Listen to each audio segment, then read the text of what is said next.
Behaviour, in terms of जिंदगी जीना, in terms of रोजमर्रा की जिंदगी में रहना, जिसकी वजह से वो एडिक्शन सालों साल सस्टेन रहता है। जब तक, और हमें बदमान लेते हैं कि पारस ने ही चोरी की है। पारस कब तक अपने आप को डिफेंड करेगा? आखिरी तक, लास्ट, जितना भी लास्ट हो सकता है, जब तक हम हाँ नहीं, द वर्ड इज हाँ नहीं बनेंगे, जब तक हम एक्सेप्ट, स्वीकार, एक्सेप्ट, जब तक मैं कहूंगा नहीं कि मेरी इस प्रेजेंट हालत के लिए, और हम क्या कह रहे होते हैं, वो हुआ, तू परसों भी कह रहा था मम्मी पापा। हम हमेशा इस मोड में रहते हैं। किस मोड में? ना किसी ने एक शब्द बोला था, डिनाइल। ये बहुत खतरनाक बीमारी है, बहुत खतरनाक। हम अपनी प्रेजेंट सिचुएशन के लिए, हम डिनाइल को जब हम पढ़ेंगे अभी, अपनी प्रेजेंट सिचुएशन के लिए एक दीवार के पीछे छुप जाते हैं। किस लिए? अपने झूठ को छुपाने के लिए। अंदर वाला तो जानता है, उसको क्या कहोगे? सो इसलिए तुम्हें अब डिनाई करना पड़ता है। अब आप कहोगे कि जी हम ऐसा क्यों कर रहे हैं? मैं एक छोटी सी वो बताता हूं बात। मैं कहता हूं, अगर तुमने अपने, मान लो इस वाली प्रॉब्लम में, नशे वाली प्रॉब्लम में, अपनी प्रेजेंट सिचुएशन, ये जिंदगी की प्रेजेंट हालत के लिए नशे से जोड़ा, तो क्या होगा? मैं अक्सर कहता हूं, तो क्या होगा? खत्म नहीं खत्म से पहले। सर दोबारा रिपीट करो। मैं अगर अपनी प्रेजेंट हालत के लिए, जो भी मैं जैसा, मेरी हालत ठीक है तुम्हारी, मेरी प्रेजेंट हालत के लिए मैं अगर, जो मैं फेल हो चुका हूं, मेरे जिंदगी में कुछ नहीं बचा है, ये डॉक्टर होके सेंटर में है, मेरे पास 1 किलो माल है, मैं क्यों नहीं नशे से जोड़ूंगा उसको? पी नहीं पाएंगे ना, फिर अच्छा नहीं। हाँ, दिमाग एक्सेप्ट ही नहीं करते, मानते नहीं कि नशा है, क्योंकि हम एडिक्टेड हैं और हम अपने कंट्रोल में ही नहीं होते उस टाइम ना। मैं एक छोटी सी बात करता हूं, कुछ कह रहे हैं आप? मेरे को छोड़ना पड़ेगा ना उसको। तुमने नहाया था उसी टाइम या उसके बाद? नहीं, मैंने क्या कहा था? मैंने कहा था पहला काम करोगे नहाओगे, तो मुझे छोड़ना बाद में पड़ेगा। मुझे वो ड्रिंक, मैं कहता हूं अक्सर, तुम्हारे ड्रिंक में कॉकरोच चला जाता है। हालांकि तुम इतने कमीने हो, तुम कॉकरोच को निकाल के चूसोगे और फिर पियोगे, फिर फेंकोगे उसको। लेकिन यूजुअली जिस खाने में कॉकरोच चला जाता है, उसको क्या करना पड़ता है?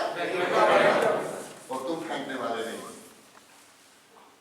आप फेंक नहीं सकते हो, यानी कि आप छोड़ नहीं, किसी ने कहा था हमें छोड़नी पड़ेगी। सो हम कभी भी अपनी प्रेजेंट सिचुएशन के लिए नशे के साथ उसको जोड़ेंगे नहीं, उसको एट्रीब्यूट नहीं करेंगे। हमें हम किसका सहारा लेना पड़ता है? हमें डिनायल का सहारा लेना पड़ता है।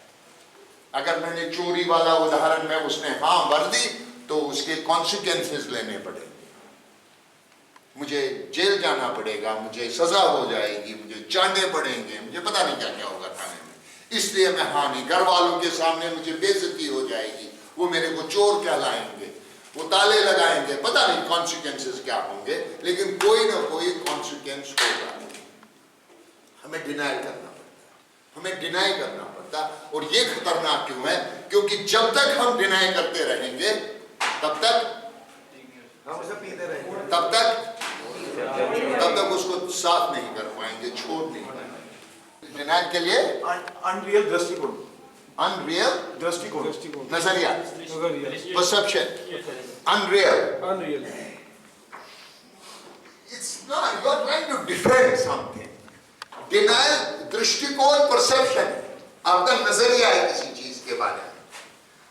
डिनाइल तो आप करते हो, आपको पता है मैं गलत हूं, और आप उस गलत को बचाने के लिए 50 तरीके ढूंढते हो।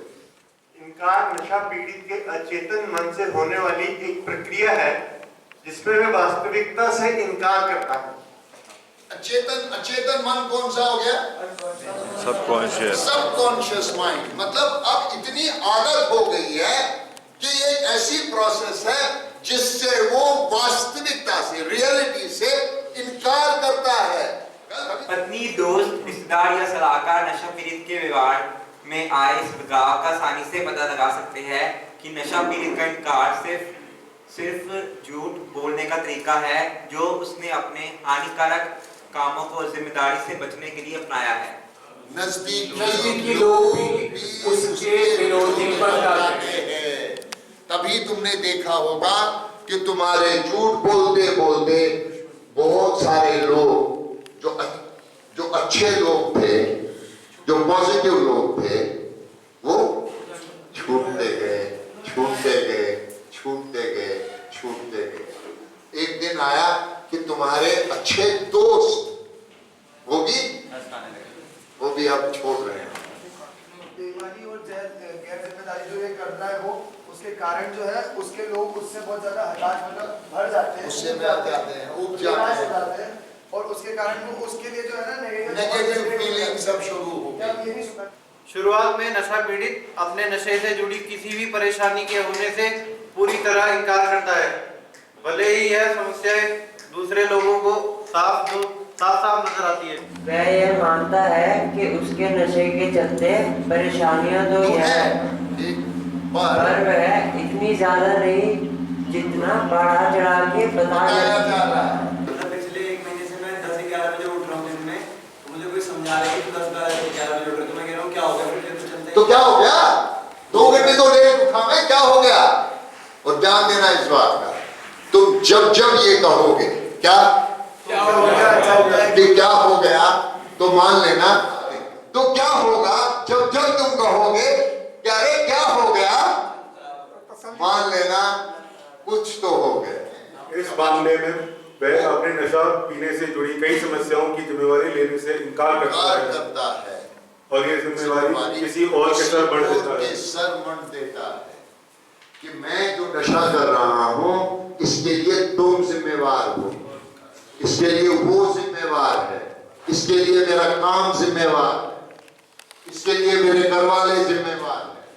बीपीओ वाले क्या कहते हैं? आज तो तुम लोग बीपीओ में काम करते हो ज्यादा, तुम क्या बोलते हो? एग्जैक्टली, कहते हो मम्मी वहां तो सब पीते, माहौल ही ऐसा है, रात का काम होता है मम्मी, रात को जागना होता है तो 2 ड्रिंक 2 कश 2 गोली लगाना पड़ता है। फिर वही सवाल, क्या बीपीओ में 100% लोग पीते हैं? हो ही नहीं सकता, नॉट पॉसिबल। नशा पीड़ित अपने बर्ताव के लिए अनगिनत और अलग-अलग तरीके के हजारों बहाने बनाता है, लेकिन कभी भी स्वीकार नहीं करता कि उसके इस व्यवहार का असली कारण उसका ज्यादा नशा करना है। तो आंखें भी गई है। अंग्रेजी में क्या है?